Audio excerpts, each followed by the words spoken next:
So we won't be using the screen today because it's a special day. No, I can use some cartels though. Thank you. Yes, please. So today we are most fortunate because it is a very special day. Just as Krishna likes to put on different costumes to carry out different pastimes, he comes in his different incarnations. And one of his very sweet, most lovable incarnation is Lord Vamana, the dwarf incarnation. So today we'll be hearing about his appearance and why he appeared. And in that particular pastime, we will see that there are very important lessons actually about worshiping the spiritual master or when not to worship the spiritual master. And just many, many, many important lessons we'll learn from that. And then it is also the most glorious appearance day of Srila Jiva Goswami. And in our Gaudiya Vaishnava tradition, and all the traditions in India, Jiva Goswami is considered the most proficient, the most erudite, the most knowledgeable of scholars. And at the same time, we know from his different literatures just how sweet are the writings and the books of Srila Jiva Goswami.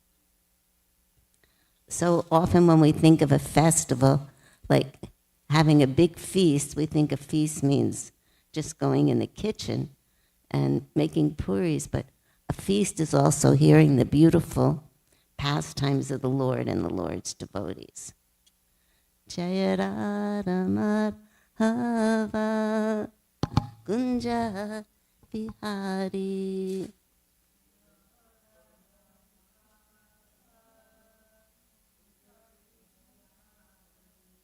Jaya Radha Madhava Kunja Bihari.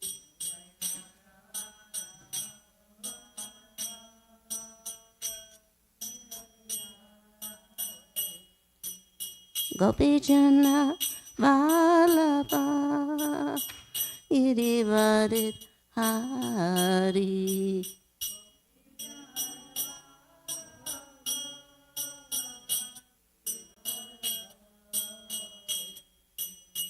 Yasodanandana Prajajanaranjana.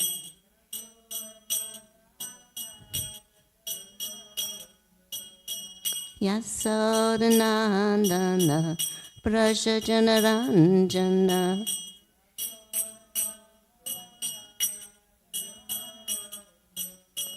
Yamuna Tira Panachari.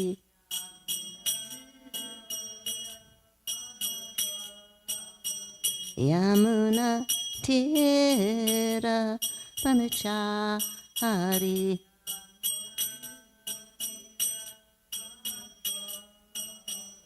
Jaya Radha Madhava Kunja Bihari.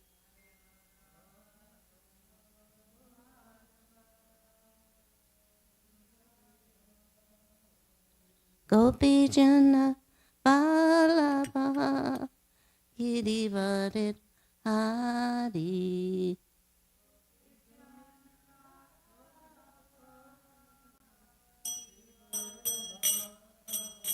Yasodanandana Prajajanaranjana.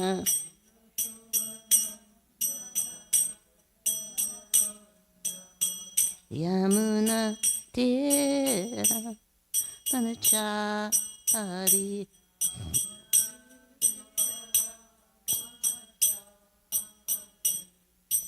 Hare Krishna, Hare Krishna, Krishna Krishna, Hare Hare, Hare Rama, Hare Rama, Rama Rama, Hare Hare.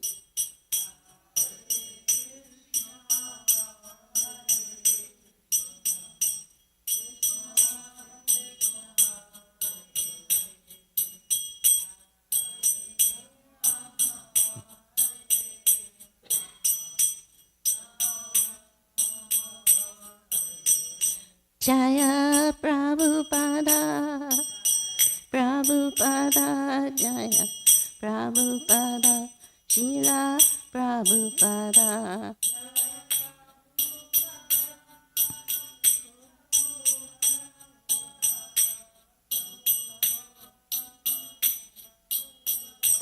Nitai Gora, Haribo, Haribo, Haribo, Nitai Gora, Haribo.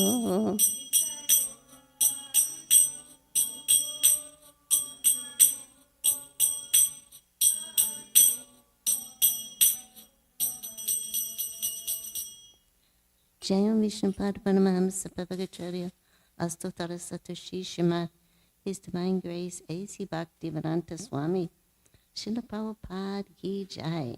ISKCON founder Acharya Srila Prabhupada Ki Jai. Jayam Vishnupad Paramahamsa Pavagacharya Astotara Satoshi Shima, His Divine Grace Srila Bhaktisiddhanta Saraswati Thakur Ki Jai. Srila Prabhupada Ki Jai. Ananta Koti Vaishnava Vrindi Ki Jai. Namacharya Das Thakur Ki Jai. Brahmasigo Shri Krishna Chaitanya, Prabhu Nityananda, Shri Advaita Gadadhar, Shivasadi Gaur Bhakta Vrindi Ki Jai. Shri Shri Radha Krishna Gopa Gopinath, Shaima Kund Radha Kund, Giri Govardhan Ki Jai. Shri Vrindavana Dham Ki Jai. Shri Mathura Dham Ki Jai. Shri Gokul Dham Ki Jai. Shri Dwarka Dham Ki Jai. Shri Mayapur Dham Ki Jai. Navadvip Dham Ki Jai. Shri Yamuna Mai Ki Jai. Ganga Mai Ki Jai. Shrimati Tulasi Devi Ki Jai. Samaveda Bhakta Vrinda Ki Jai. All glories to the assembled devotees. All glories to the assembled devotees. All glories to the assembled devotees. All glories to the lordships, Shri Shri Radha Golokananda, Shri Shri Guru and Gauranga. Srila Prabhupada Ki Jai. Lord Vamana Dev Ki Jai. Srila Jiva Goswami Ki Jai. Om Namo Bhagavate Vasudevaya. Om Namo Bhagavate Vasudevaya. Om Namo Bhagavate Vasudevaya. So each topic is enough for like 3 classes, but so since it is just a short period of time, we're going to do just a brief overview with the idea that you will be able to yourself go deeply into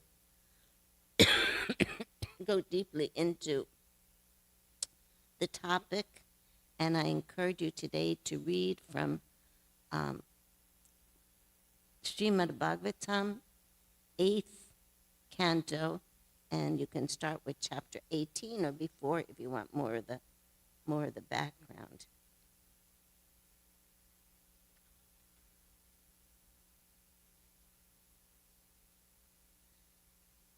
So I'm going to just read one little verse, and then I'm going to start telling the history.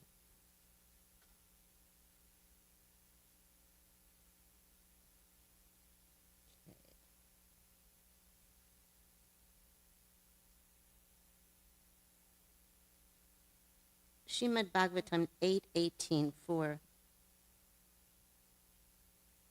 Disha Prashadu Shailayastada Vaja Prarista Atob Gunavitaha Dayor Antariksham Shitir Agni Diva Gabodija Samsarot Nagascha. At that time there was happiness in all directions, in the reservoirs of water like the rivers and oceans, and in the core of everyone's heart. The various seasons displayed their respective qualities, and all living entities in the upper planetary system and outer space and on the surface of the earth were jubilant. The demigods, the cows, the brahmanas, the hills and mountains were filled with joy. So when the Lord appears, it brings great happiness to all living entities who are devotional by nature. On the day of the Shravana Dwadasi, which is today, the 12th day of the bright fortnight in the month of Bhadra, when the moon came into the lunar Mansyan Shravana, at the auspicious moment of Abhijit, the Lord appeared in this universe. Considering the Lord's appearance very auspicious, all the stars and planets from the sun to Saturn were municipally charitable. O King, when the Lord appeared on Dwadasi, the 12th day of the moon, the sun was at the meridian, and every learned scholar knows this Dwadasi is Vijaya. Conch shells, kettle drums, drums, pranavas, and nakas vibrated in concert. The sounds of these and various other instruments was tumultuous. So here we're reading about how the Lord appears and how it causes great joy throughout the universe. So, but we're going to backtrack and speak about why the Lord is appearing and what is the purpose of his appearing. Om Gana Timrandasya Gana Gana Shalakaya Chaksumilitanyana Tasmai Shri Guruve Namaha.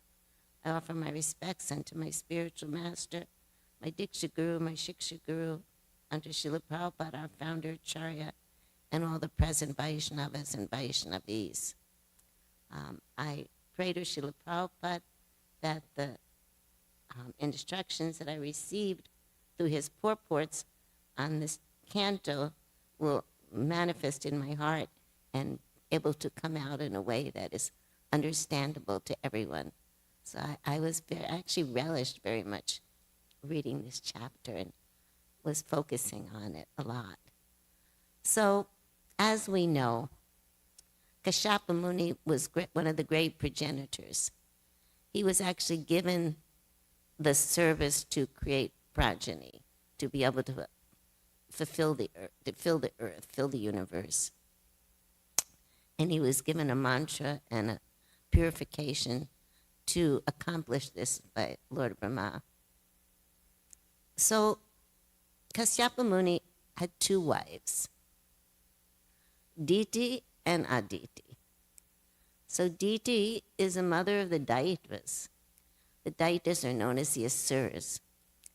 So when we speak about Asuras in the Bhagavatam, the Vedic history, it's not like you picture in the West with demons with horns. You know, it's a lot more complicated than that. It's very sophisticated personalities with great power, great beauty, great wealth, but they're not interested in having Krishna in the center. They want to be the controllers. They want to be in control.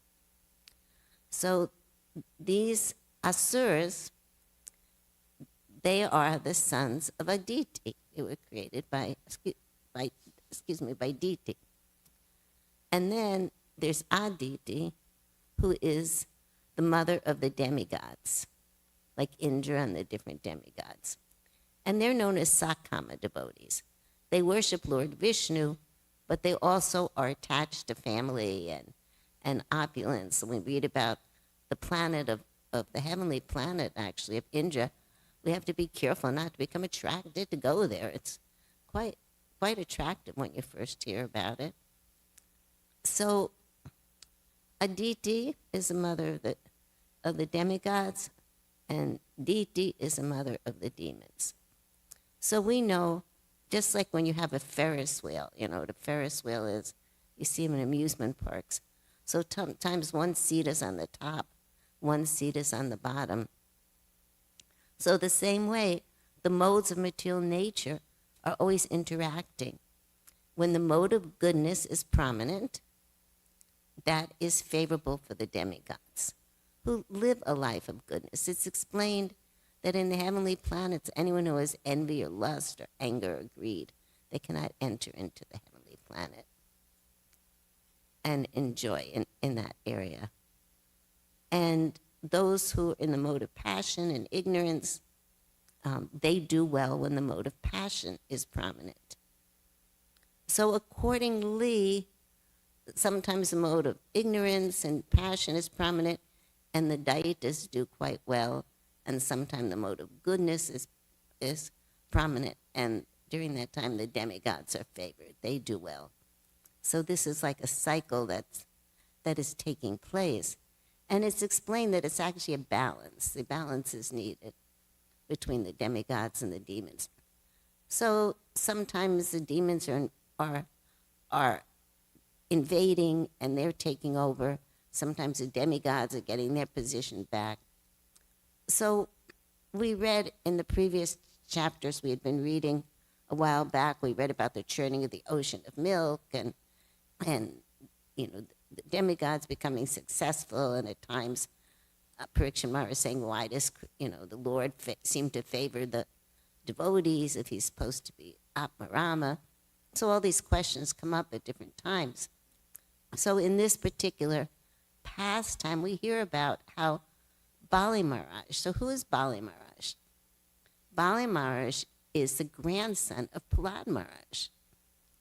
Prahlad Maharaj was the greatest devotee of the Lord. We've read about him so many times. And then he had a son, I think his name was Virochana. But his son actually was a demon. His son wasn't a devotee. And then his son had a son, Bali, who actually turns out to be a devotee. So this is also another lesson that it's not that if one is born in a demoniac line, they're going to stay demoniac, or it's always going to be demoniac. Or if one is born in a Brahmin line, they're always going to be Brahminical. It depends, and it's an individual situation. So there was a battle that went on between the demigods and the demons, and the demigods won. And when they won, at that time, Bali Maharaj was killed.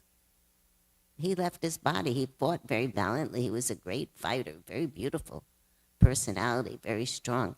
But he fought, and he lost, and he left his body.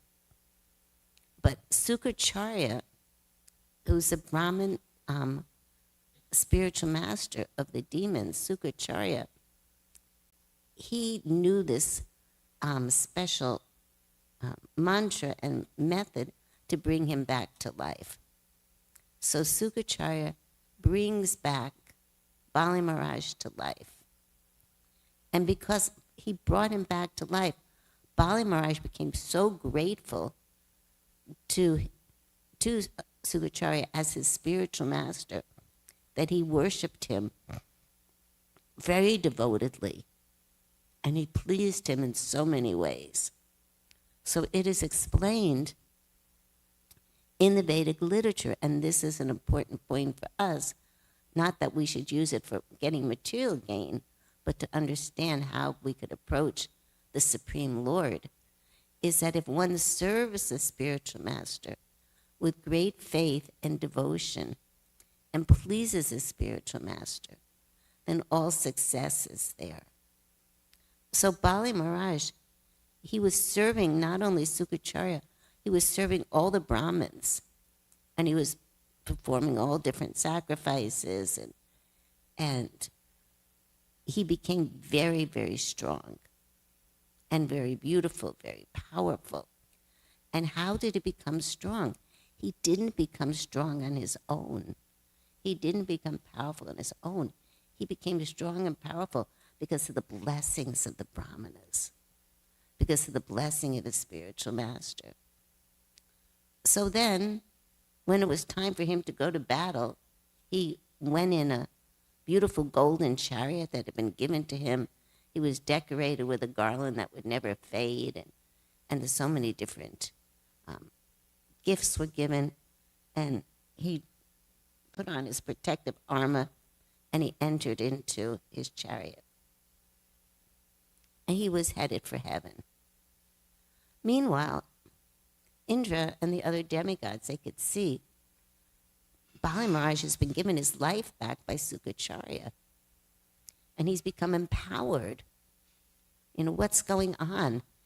And they thought, we actually don't have the power to be able to fight him.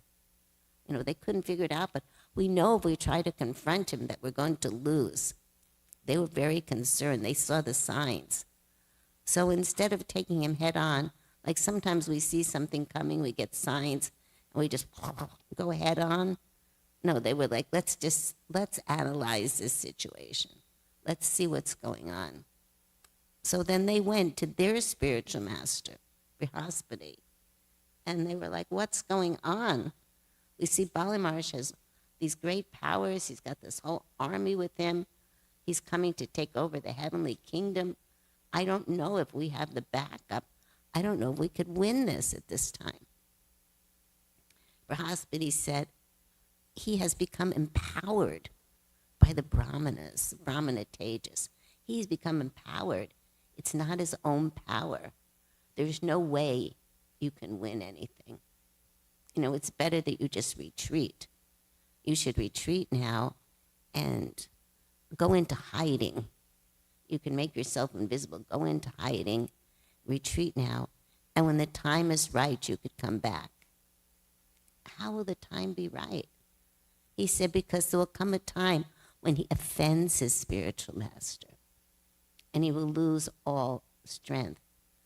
Because he could see, Brihaspati could see, that there'll come a time when Sukacharya tells him, don't worship Vishnu, and Bali will, basically tell him to take a hike and go, take the higher road, so to speak. But at that time, everybody retreats. So everybody's retreating. I have to watch the time. I don't know how I ever get to Jiva Goswami. Anyway, everyone is retreating. And then Kashyapa comes. He's been in trance for a long time. I mean, it makes for a good marriage. The husband goes away for thousands of years and is in trance. So then he comes back, and his wife, Aditi, is very morose. So he immediately asks her, what's happened here? Have you neglected the Brahmanas? Have you not fed hungry people? Have you mistreated anyone? No, I've done everything that I'm supposed to do. I've done everything, that a good Brahmin wife should do. What is the problem? And then she starts crying. The problem is that all my sons have been displaced, The heavenly planet has been taken over by the demons. My sons are somewhere hiding out, and she was just completely in a state of lamentation. So at first he preached philosophy to her, trying to help her to understand what was the reality of this world. She wasn't interested in hearing that. She goes, whatever you say might be true, but I can't accept that. I want my sons back. And he was like, you are so attached to material life, So because of her own attachment, she wasn't ready just to say, all right. He said, all right, then you have to perform this vrata, this Paravrata vrata. And by forming this vrata, you can please the Supreme Lord. So it was this vrata that was given. There was mantra involved, getting up every morning at a particular time, drinking only milk during the vrata, and praying to the Supreme Lord, engaging in pure devotional service. But her desire wasn't pure devotional service. Her heart does become purified. And it had to become purified because then the Supreme Lord actually will appear through her. So she does become purified, but she had that desire. And so at the end of the vrata, Lord Vishnu appears, and then he enters within the mind of Kashyapa, and from Kashyapa, he is impregnated in the womb of Aditi. Aditi. Oh, I'm getting all confused now. My brain's not working. So he he is impregnated into Aditi. So then he comes out, but he's not in his Vishnu form anymore. He takes the Vishnu form, and then right in front of everyone, he manifests the sweet, most beautiful dwarf form of Lord Vamanadev. Lord Vamanadev is so attractive, so beautiful, so gentle, so attractive to all living entities. So he appears in that form, and then when he appears in that form, all the living entities from different planets, they come forward, and they garland him in many different ways, and he's given an umbrella, he's given a water pot, so many different things that are needed. So it's explained here, the Siddhas, Vijaras, Kimpusras, Kinaras, Charnas, Yakshas, Rakshasas, Suparnas, the best of the serpents and the flowers, the demigods all showered flowers on Aditi's residence, covering the entire house with glorifying and praising the Lord and dancing. When Aditi saw the Supreme Personality of Godhead, who had appeared from her own womb, having accepted a transcendental body, but his own spiritual potency, she was struck with wonder and was very happy. Upon seeing the child Prajapati, Kashyapa explained Jaya Jaya in great happiness and wonder.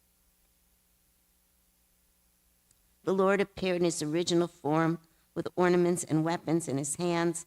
Although this ever-existing form is not visible in the material world, he nonetheless appeared in this form. Then in the presence of his father and mother, he assumed the form of Vamana, a Brahmana dwarf, a brahmachari, just like a theatrical actor. So it's explained how the Lord takes on all these different forms, and he has a particular mission that he appeared. So he was given a sacred thread ceremony right away, and everybody was so pleased to see him. He was given a straw belt, a deer skin, a rod, a cloth, an umbrella. He was very blessed. So then what is going to happen? What's going to happen is that he's going to carry out his mission. So then he goes and he approaches Bali Maharaj. Bali Maharaj was very favorable to all the different demigods. And he approaches him, and Bali Maharaj is so attracted to that beautiful little dwarf Brahmana. And Bali Maharaj is like, what can I give you? I'll give you wives, I'll give you wealth, I'll give you a kingdom. Tell me, what are you coming for? And he's like, I just want 3 steps of land. And take it in mind, he's got these little feet, little legs and little feet. And he's like, what? I can offer you everything. Why are you just asking for 3 steps of land? Everything belongs to me. This was the problem. That he's thinking, everything belongs to me. I'm the ruler, I'm the emperor, it's all mine, I can give it to you. And Vamana's like, well, that's not exactly what it's about, But he just innocently smiles. Oh, I just want 3 steps of land. And if I cannot be satisfied with 3 steps of land, how will I be satisfied with anything in this world? We accumulate so many things. We think so many things will satisfy us, but they don't. So he's like, no, I just need 3 simple steps of land. And so then he was, Bali Maharaj agreed, And then he said, all right, whenever there's some promise made, there should always be like an achman done, So then he goes to do the achman to make sure that it's all set. And then Sukacharya is like besides himself when this is going to happen. So his spiritual master, Sukacharya, appears. And he's like, don't do it. Don't do it. Don't make this vow. Well, I already made it. I already told him I was going to give him whatever he wanted. No, don't do it. You don't understand. You don't understand. This is not a Brahmin boy. This is a trick of Lord Vishnu, your enemy. He's come to take everything away from you. Don't do it. Listen to me. I'm your guru. Don't do it. So then at that point, Bali Maharaj is in quite a bind. He was very faithful to his spiritual master. He followed all his instructions and worshipped him. And that's how he became so strong. But now his spiritual master was giving the wrong instruction. He was telling him, don't worship Vishnu. Because if you lose everything, what will happen to me, your spiritual master, he was thinking. If you lose everything, I lose everything. You got to let's just keep everything in line here. So Bali Maharaj doesn't listen to him. I already made this promise. I've made this promise. I can't go back on my promise. Sukacharya even tries to enter into the Achman cup to keep the water from coming out. Used his mystic power, and that fails. Everything fails. So then finally, and Sukacharya is like, you're going to lose everything. So then he just ignores it. And he says, all right, let me give you the 3 steps of land. So then all of a sudden, Lord Brahmana, the dwarf, he expanded himself into this gigantic form. And with his first step, he covered all the planets of the universe. With his other step, he covered everything else, because everything comes from the Lord, and everything belongs to the Lord. So actually, Bali Maharaj wasn't really able to give anything, because everything already belonged to Vamana Dev. But in the past time, he says, all right, but where am I going to put my 3rd step? There's no place to put it. There's nowhere to put it. And he said, well, you can just put it on my head then. So he puts it on his head, and people think, oh my God, how could he have done this? How could he put his foot on his head? But actually, so many devotees of the Lord would want the Lord to put their foot on their head. And on top of it all, then Vamana Dev, he ties him up with snake ropes. And they're thinking that the demon's army, they're really upset. How could he tie him up with snake ropes? And he's done everything. And so they're very confused by this. And it's explained that he was being punished because he couldn't give anything, because everything belonged to the Supreme Lord. Nothing belonged to him to be able to give. It already belonged to Vamana Dev. But that punishment wasn't really a punishment, because the Lord was actually pleased with him. So sometimes it might feel like we're being punished, or it might feel like the spiritual master is chastising us, but that's for our own benefit. And it's a test for us is when difficulties come in our life, and we have so many difficulties. Do we become angry and resentful, or do we see it all as the Lord's mercy and see what the Lord's plan is, and with folded hands go on worshiping him? So in the case of Bali Maharaj, he just took that humble position, and then he requested the Lord, because the Lord was pushing him down to the lower planetary system. But the Lord himself, Vamadev, he came and he stayed with him as a doorkeeper there, that he would see him every day. And then eventually Lakshmi Devi came and wanted her husband back. So then he expanded himself, and his expansion stayed there, and he himself went back to be with Lakshmi Devi. So this is just a brief overview, and I really encourage everybody to read this pastime today.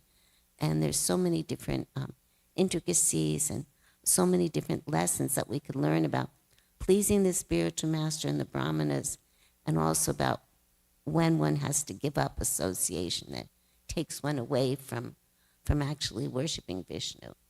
So it's a very, very beautiful, and I encourage everyone to read, at least begin with chapter 18. If you want more of the history, you can go back. So I wanted to go on a little bit to Jiva Goswami. Jiva Goswami is so very, very important in our Gaudiya tradition. And he is, it said he appeared in 1455, Sakabada, or 1553 AD, on the 12th day of the bright fortnight in the month of Bhadra. So from the time he was born, he wasn't an ordinary soul. He had all the signs of Mahapurusha, the beautiful slanted lotus eyes, the long arms. He emanated a peacefulness and beauty. And he was born in a very wonderful family. He was the only son in that family. There were three brothers who later were given the names Rupa, Sanatana, and they call him Balava, but his other name was, what was his other name? All of a sudden my brain's not thinking. I'll remember in a minute. So there were three brothers, and he was the son of Balava, and they were all living together.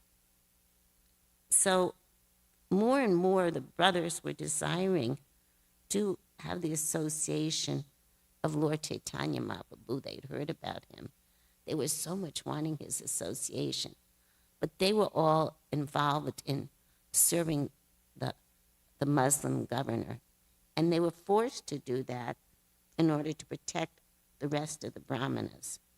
And the Muslim governor was really attached, as we know, to having them work for him because he was the most, they were the most organized, the best at everything. So his father's name was Anupana, and they also call him Balava sometimes. So what happened was, one time Lord Chaitanya was traveling, and he purposely stopped in the village near where these brothers were living. It was actually in order to give them the association. So at that time, little Jiva was just a very small boy, and he went and he saw the Lord, and he completely fell in ecstasy. It was like rolling on the ground and crying. And from the time he was young, he was worshiping Krishna and Balaram deities. He would even take them to sleep with him at night. He would decorate them. And he had a dream one time where his Krishna and Balaram deities manifested as Sri Chaitanya Mahaprabhu and Nityananda. So he was very, very attached to having the association of Lord Chaitanya. So what happened is, from that time on, he just became completely focused on wanting to be with Lord Chaitanya. But he was still a young boy. And he was living a very princely life. As we know, his uncles and his father had great wealth from doing their service for the government. And he was the only son, so he was there. Then his father and his uncles picked up and they renounced everything, and they left. So he was left alone with his mother, and he was actually crying all the time. His mother was crying out of separation from her husband, and he was crying out of separation. His heart was breaking.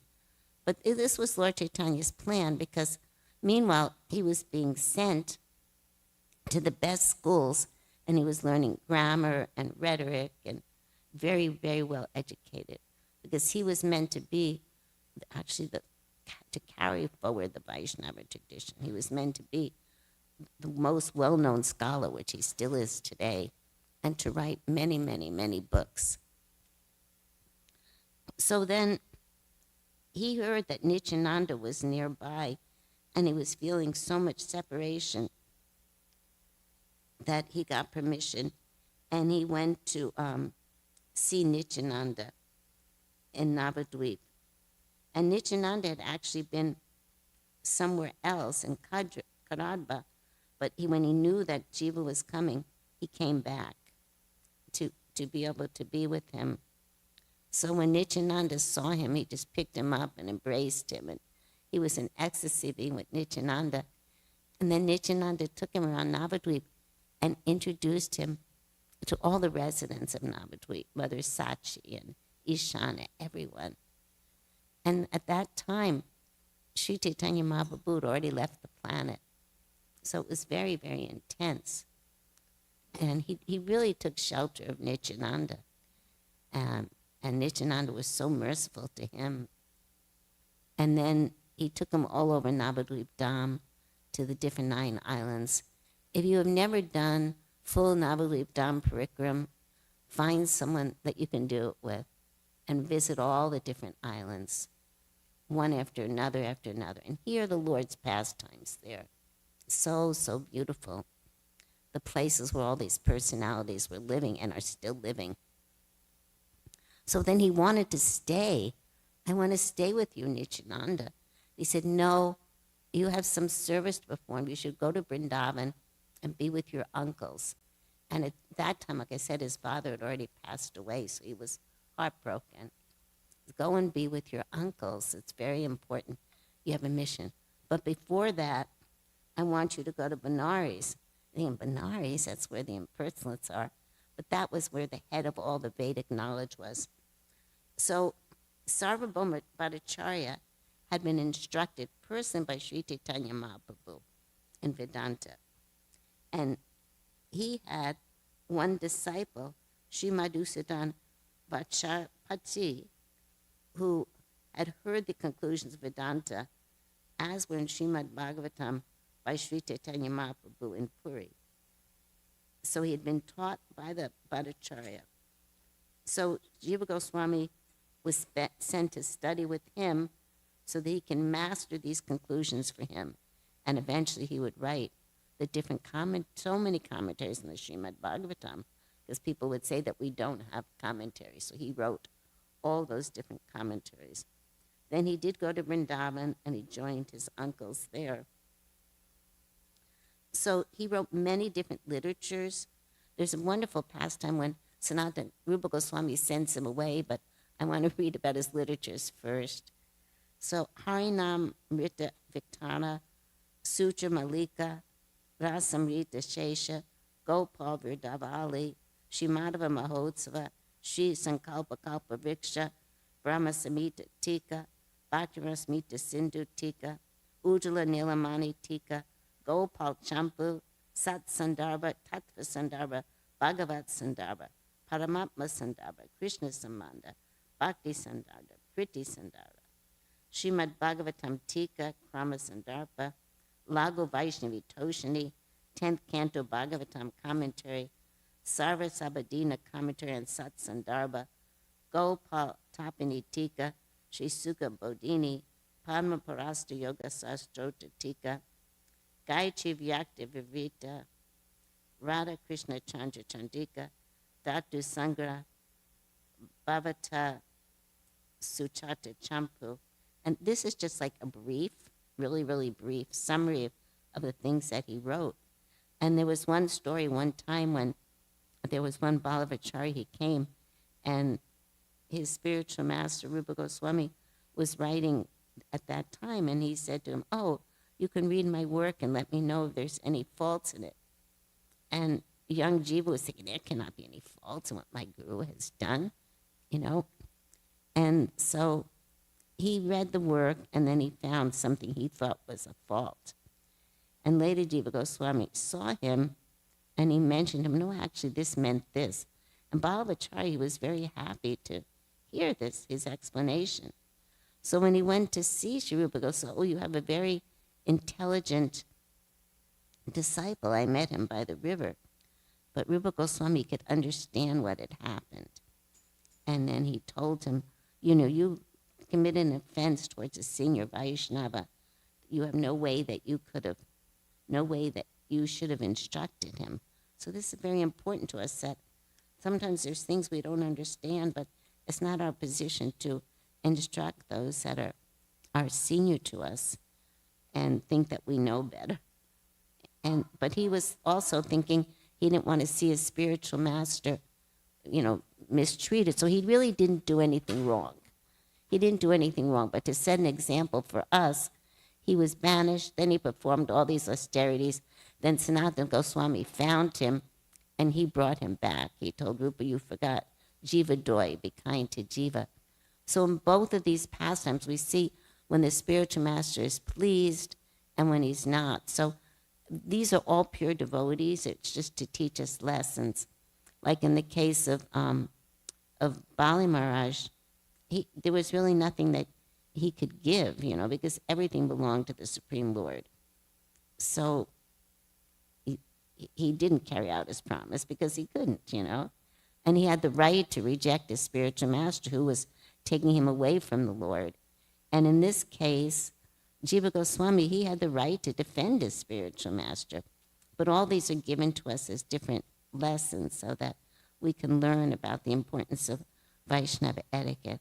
So like I said, there isn't much time for all this. It took days to study it all, and only a little bit was able to be shared. But the idea is it's just an appetizer. So today you can yourself go into these different matters. And very grateful that we are under the line and we have the association of Jiva Goswami. Hare Krishna, Radhe Shyam. Oh, glory Srila Prabhupada. Oh, glory Sri Vamana Dev. Shri Shri Radha Golokananda Ki Jai.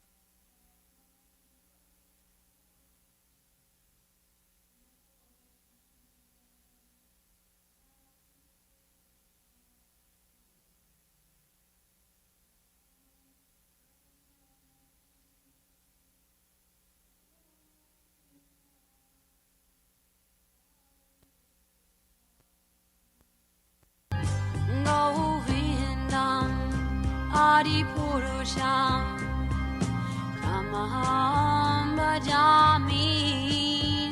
Govindam Adipurusham Tamaham Bhajami.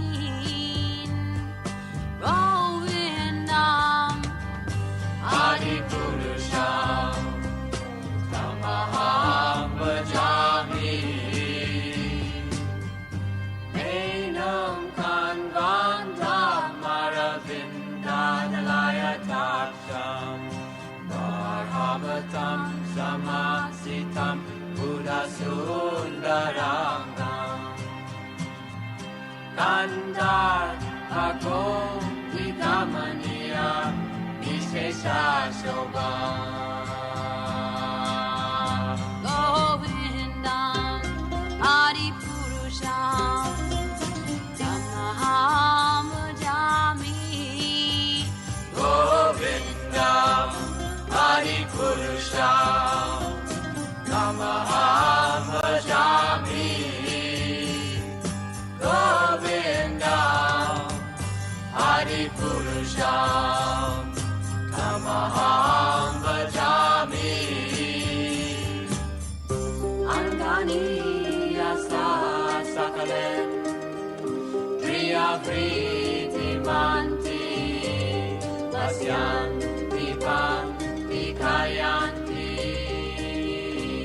Chiram Naganti Ananda Chinmaya Sadhu Jala Vigrahasya Govindam Adipurusham Tamaham Bhajami. Govindam Adipurusham Tamaham Bhajami. Govindam Adipurusham Tamaham Bhajami. Govindam Adipurusham Tamaham Bhajami.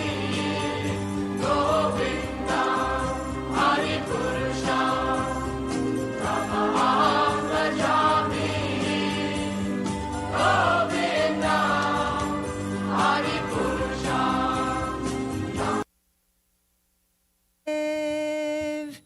Kripa bindu diya koro edashe trinapekatina.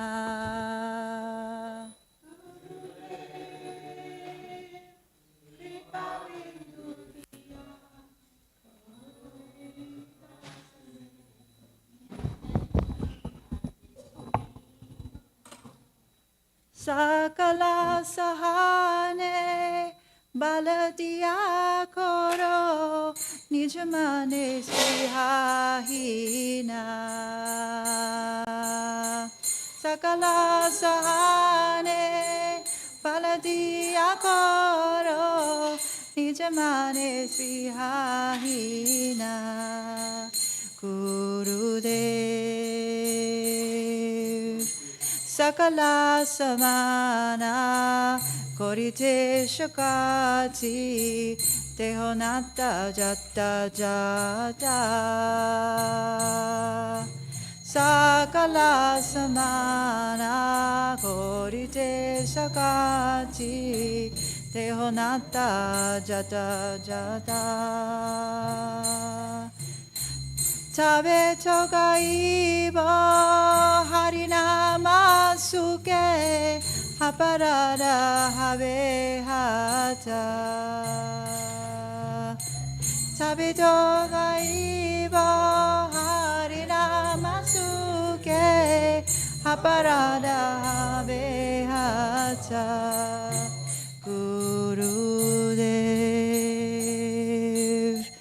Kabe no kripa labie jana kritarta hoy benata.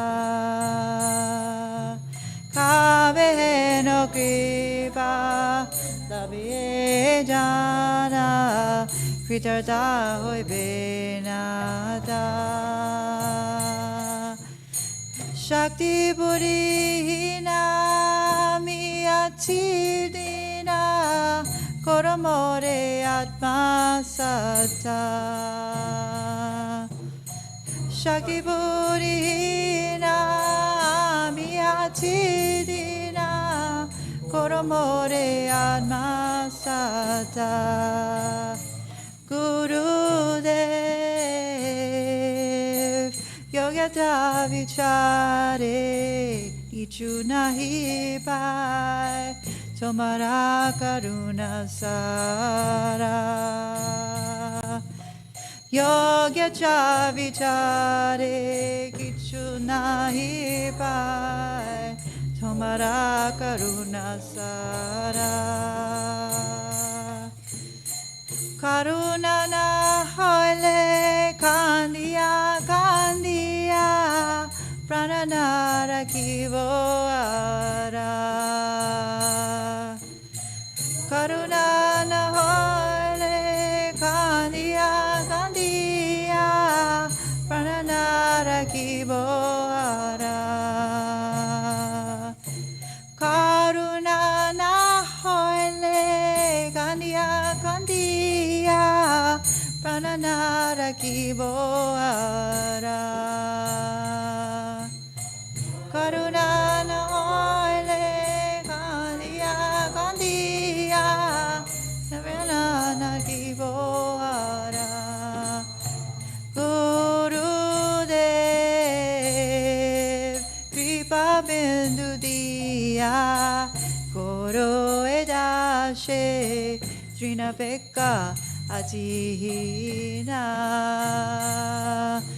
Kripa bindu diya koro edashe trina pekka atihina. Sakala sahane baladiya koro nijamane sprihahina. Sakala sahane baladiya koro nijamane sprihahina. Jaya Gurudeva Gurudeva Gurudeva Jaya Gurudeva Gurudeva Jaya Gurudeva Jaya Gurudeva Jaya Gurudeva Jaya Radha Goloka Nanda Radha Goloka Nanda Radha Goloka Nanda Shri Radhe Radha Goloka Nanda Radha Golokananda, Radha Golokananda, Shri Radhe Prabhupada, Prabhupada, Prabhupada, Jaya Jaya Prabhupada, Prabhupada, Prabhupada, Jaya Jaya Prabhupada. Gurudev, give this servant just one drop of mercy. I am lower than a blade of grass. Give me all help. Give me strength. Let me be as you are, without desires or aspirations. Gurudev, I offer you all my respects, for thus I may have the energy to know you correctly. Then by chanting the holy name in great ecstasy, all my offenses will cease. Gurudev, when will such mercy fall to this one who is weak and devoid of intelligence? Allow me to be with you. Gurudev, if you examine me, you will find no good qualities. Your mercy is all that I'm made of. If you are not merciful unto me, I can only weep, and I will not be able to maintain my life. Srila Bhaktivinoda Thakur ki jai. Srila Vamanadev ki jai. Srila Prabhupada ki jai. Jiva Goswami ki jai. Jito Darpana Marjana Bhava Mahajavagni Nirvapana Vitarinam Vidyavadu Jivanam Anandam Buddhiva.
Tava namagrahane bhavishyati yugayatam nimeshena chakshusha pravishayatam sunyayatam jagat sarvam govinda vidahena me ashli shava pararatam panasumam adarshamam mahatam karutova Hitatava vidatato lampato matpranastastu saevana paraha.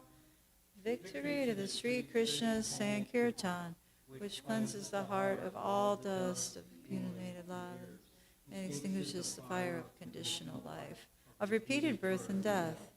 The Sankirtan movement is a prime benediction for humanity at large, because it spreads the rays of the benediction flute.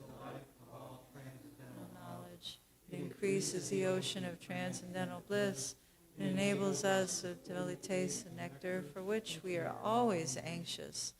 O my Lord, congregational chanting of your holy name can render all benedictions to living beings. And thus you have hundreds and millions of names like Krishna and Govinda. In these transcendental names you have vested all your transcendental energies. There are not even hard and fast rules for chanting these names. O my Lord, I blessed to approach you in my name. But I am so unfortunate that I have no attraction for them. One can chant the holy name. The state of mind. Think on the street, in the tree, devoid of all sense of false prestige, to be ready to offer all respects to others. Such a state of mind, one can cry the holy name of the Lord constantly. Almighty Lord, I desire wealth, nor do I desire beautiful women, nor do I want any number of followers. I only want your causeless devotional service, birth after birth. O Son of Maharaj Nanda Krishna, I am your eternal servitor, yet somehow or other, the ocean of birth and death. Please pick me up from this ocean of death and place me as one of the atoms at your lotus feet. O my Lord, when will my eyes be decorated with tears of love flowing constantly when I chant your holy name? When will my voice choke up, and when will the hairs on my body stand on end at the recitation of your name? O Govinda, feeling your separation, I am considering a moment to be like 12 years or more. Tears are flowing from my eyes like torrents of rain, and I am feeling all vacant in the world in your absence. I know no one, Lord, and he shall remain so, even if he holds me roughly by his embrace, or makes me broken-hearted by not being present before me. He is completely free to do anything and everything, for he is always my worshipful Lord, unconditionally. Shri Chaitanya Mahaprabhu ki jai. I'd like to welcome Dave back to New Goloka. We finally made it. It's like 2 years, right? Yeah, jai. Very nice. Year and a half. Okay. Wow, counting. Also, today is the illustrious Tota Gopinath Das's appearance day.